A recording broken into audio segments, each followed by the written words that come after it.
Hello and welcome to Classeek 15, the podcast hub of top tips for young and emerging artists in the classical music world. I'm Jack Pepper. I'm a 23-year-old composer, radio presenter and writer.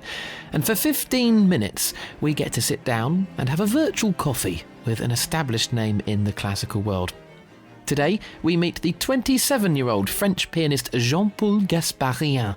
Already with 4, soon to be 5, albums to his name, Jean-Paul is a rising star of the keyboard world. He was a prize winner at the 2014 Bremen European Piano Competition, and before that, in 2013, at the Lyon International Piano Competition and Hastings International Concerto Competition. Jean-Paul and I spoke over a video call, and I started by asking him what single experience or opportunity proved the most important in his career to date. Yes, well, it's always very difficult to pick one, but I can think about one opportunity, actually, which was not exactly an opportunity because it was a complete surprise, but it was an experience that meant a lot, and that was a big challenge, and that I will always remember. It was in 2018, I think. Christian Zacharias cancelled 2 concerts in Chemnitz in Germany.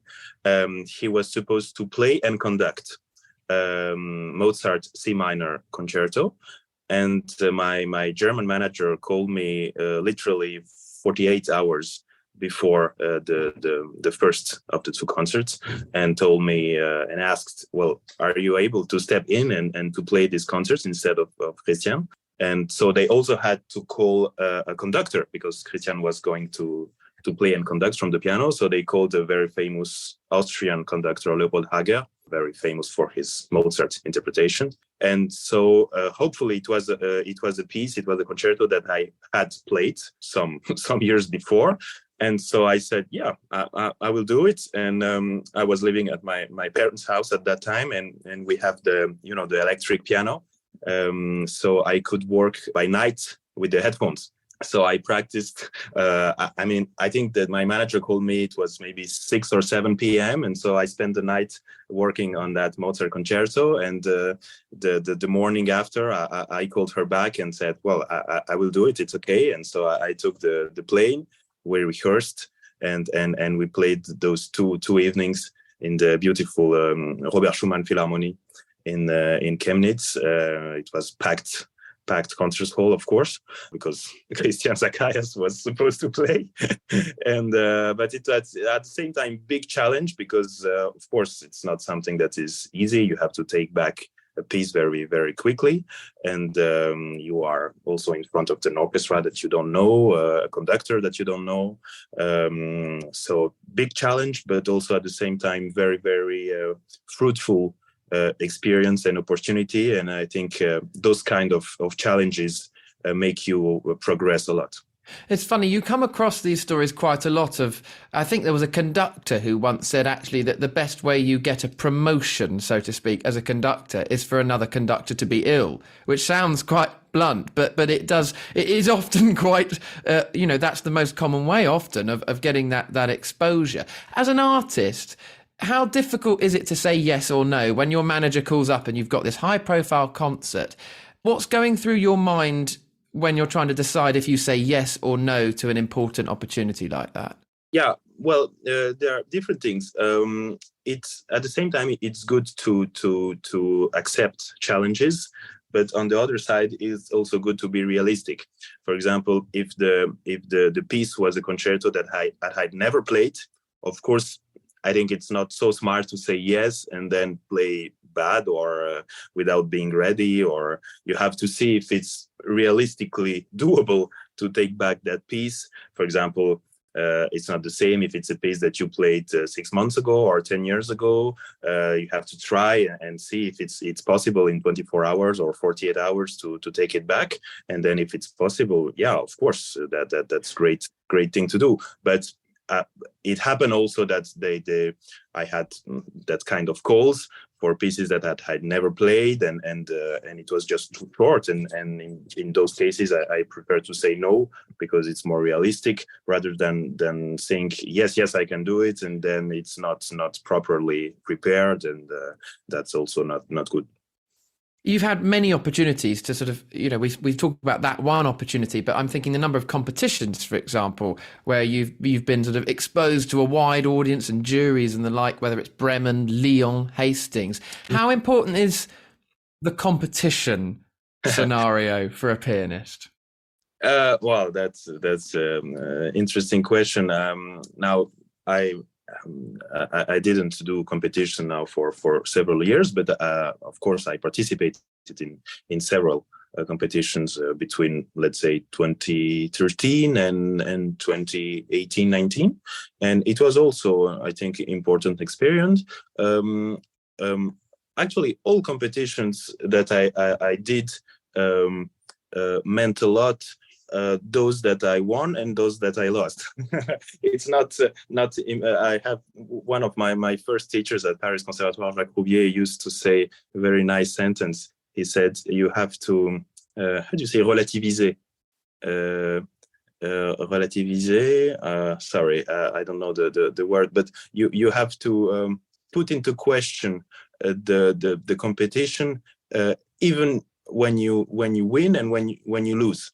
Because, of course, when you win, it's great. You have a lot of concert opportunities. You have more visibility. You get called for concerts abroad and so on and so on. And you get better known. But also when you, for example, when you're eliminated before the final round, or I don't know, it's also, it can be, of course, it depends on you ultimately, but it can be also an important experience. That you ask yourself, well, what went wrong? What can I change in my practicing process, for example, or with my state of mind when I'm on stage, or with my choice of repertoire? A lot of different elements that you can analyze and self-criticize and try to do better next time.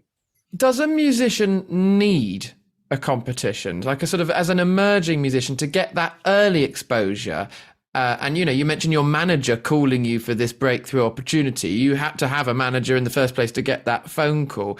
Is a competition therefore necessary when you're starting out?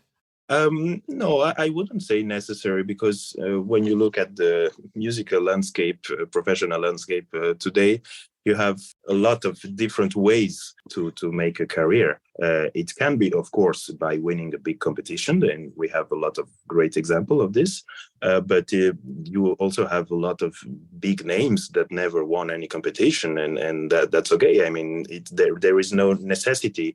It can be because you met the right person at the right time, the right conductor, or the right manager, or the right director of a label company. It can be because you stepped in, you make a last minute replacement, or it can be a lot of, there are a lot of different ways to make yourself known. But of course there are different things, because nowadays there are so many competitions all over the world, which was absolutely not the case 30, 40 or 50 years ago, that maybe the impact of the competitions is not as high as it used to be. I don't know. But of course, the few biggest competitions, the Tchaikovsky, the Chopin, I don't know, Van Cliburn, and maybe a few others, of course, that if you win one of those competitions, you have a sort of guarantee, at least for several years. But then it's always the same question. It's one thing to explode for 3, 4, 5 years, and that's another thing to keep that level of career for 10, 20 or 30 years. So how would you describe your mindset and how that's changed over time, going through the competitions and now, recording several albums to your name? How would you sort of describe how you have changed, the way that you see yourself, your career? Yeah. Well, as I said, I had this period of time of several years where when I participated in several competitions, and I absolutely don't regret that period. It was a good experience, and some competitions that I won that was very helpful for me, especially the one in Bremen in Germany in 2014. It was also a very good experience to learn new repertoire, because usually when you prepare some competitions, you are obliged to learn new repertoire for the program of the competition. So that's very good when you are young, especially concerto repertoire that will be useful later in your career. So that was in principle very good experience. But then at some point, when I started, for example, to record my first CDs, to have contracts with some agencies abroad, and to have my career being more and more developed, I decided that it was not so much important. How can I say that? That my priorities were not anymore in competitions and rather in continuing to develop the career. And I think that now I will not do competitions anymore because it's just not anymore my priority. And so now I try to, of course, develop the concert activity. And I'm very happy that I have now also a new contract with Naive, with the label. So that's also very good because it gives a perspective on several years with projects that I can construct myself in terms of repertoire. Those are my priorities today. So how does that come about, a relationship with a recording label? Do you approach them? Do they approach you? Well, I will tell you the things very, very honestly. My first recording company, Evidence Classics, it was a French independent label. I did 3 solo CDs for them.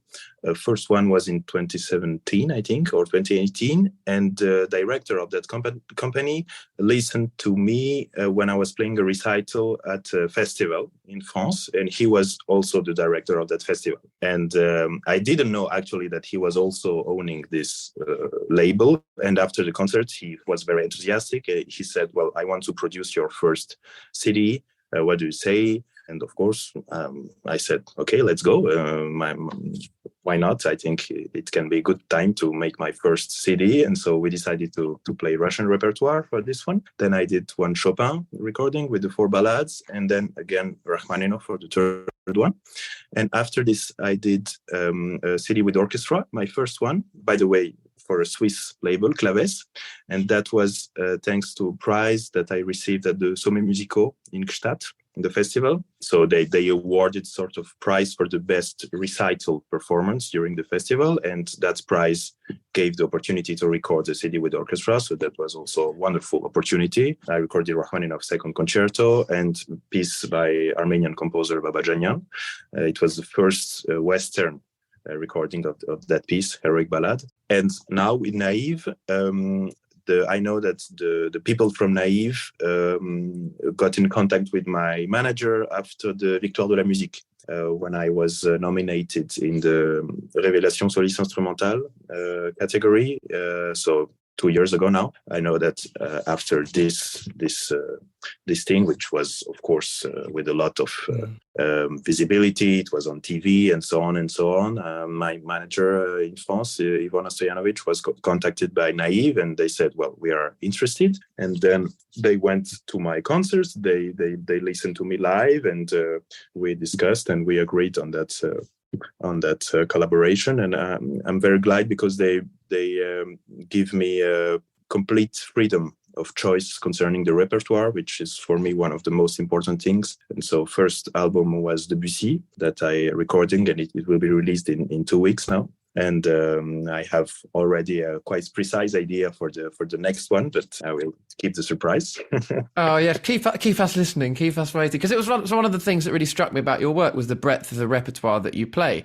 Whether it's Rachmaninoff, Scriabin, Howard Shore, I saw among there as well, the Lord of the Rings composer. So it's great that you have that flexibility, because it's not always the case with labels where the artist is able to say, "This is what I want to play. This is who I am musically." So I think one of the most important advice that I could give maybe to younger musicians and especially pianists, that at least in the first step of your career, it's really, really important to build an important repertoire, solo repertoire and concerto repertoire. Then in your life, in your career, you can always specialize and decide that, well, those composers will be my core repertoire. And of course, nobody is obliged to play everything, and it's not possible to play everything. But at least when you are 15, 20, 25, I think it's good to build a wide repertoire, because it will be needed in your career. I think today, maybe also the situation is a little bit different. Maybe 30, 40, 50 years ago, you could find those big names that were making a career with a very, very tight repertoire. I think that nowadays it's more rare, and that you are asked to play a lot of different things when you are making a world career, and especially when you are invited with orchestras. Well, you can be called to play Mozart, and then the week after Prokofiev, and then Rachmaninoff, and then Brahms, and it's important to have all this in your fingers, at least, to know that you are capable of learning and playing those pieces. And for example, now I'm doing this a little bit less, but a few years ago I was also playing quite regularly contemporary music. For example, I played some Boulez pieces. You mentioned now Howard Shaw, which has of course nothing to do stylistically, but it's also a living composer, and I will do the French premiere of his piano concerto. Played also works by French composers Tristan Murail or Thierry Esquèche, and so on and so on. And it's also, I think, important to at least have a minimum of curiosity about the music of our time also. And then, as I said, at some point you can decide what is your core repertoire, but after having nourished yourself with sort of wider experience of the piano literature. Well, we're excited to see where you go next, Jean-Paul. Thank you so much for joining us and giving us some of your time and advice, Jean-Paul Gasparian. Real pleasure. Thank you. Thank you. Thank you very much. And thank you for joining Classeek 15, another bite-sized coffee break chat. This podcast and all in the series are available on all the usual podcast platforms and on Classeek.com. There you can also find all of Classeek's latest news, their online concert series and video on demand. And don't forget to check out Classeek's social media as well, at Classeek Music. My thanks to producer Laurent Von Lanton and to our guest Jean-Paul Gasparian. And until the next time, happy music making.